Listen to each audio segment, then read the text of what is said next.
ڕۆژنامەنووسانی خانەقی وێڕای ئیدانە و مەحکومکردنی ئەو کارە قێزەوەنەی کە بەرامبەر بە ویداد حسێنی ڕۆژنامەنووس کراوە ڕایشی دەگەێنن هەرگیز قەڵەم و ئازادی ڕاددەربڕین بەم ڕەفتارە نامرۆڤانانە ناتۆقێنرێن. داوایشان لە حکومەت و سەندیکای ڕۆژنامەنووسانی کوردستان کرد هەڵوێستی جددیانەتریان هەبێ.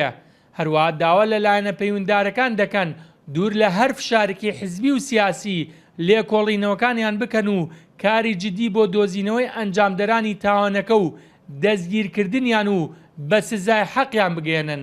داواکاری لە حکوومەت هەرێمی کوردستان سەندیکا ڕۆژنامەنووسان هەڵوێستێکی جدیان بێت بۆ ئەم کارە قیزەوەنانە کە بۆتە مایەی دڵە ڕاوکێ و بێتاقەتی خەڵکی ناوچەکان هەمووی. ئێمە وەکو ڕۆژنامەنووسانی شاری خانەقین ئیدانە و شەرمەزاری ئەو کردەوەتی دووسە دەکەین کە هەر جارێک و ڕوبەڕووی ڕۆژنامەنووس و یا ڕاگەیان کارێک لە شارێک لە شارەکان دەکرێت لەبەر ئەوەی کەپکردنی دەنگێک یا شکاندنی نوکی خەڵەمێک دەکرێتن و وەڵامدانەوەی قەڵەم بە چەکەکرێتن یا بە فیشێکێک.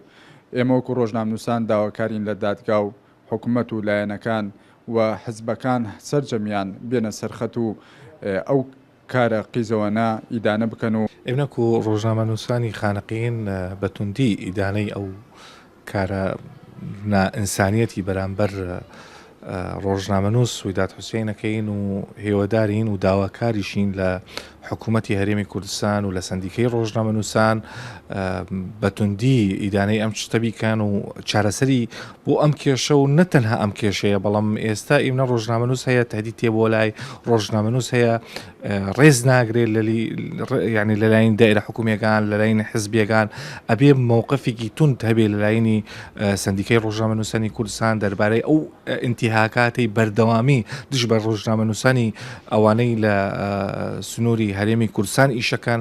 ڕۆژنامەنووسانی خانەقی دووپاتی دەکەنەوە نابێت کۆمەلگا بێدەنگ بێت لە ئاستاوانی کوشتنی ڕۆژنامەنووسان و ئازادی ڕاددەربڕین.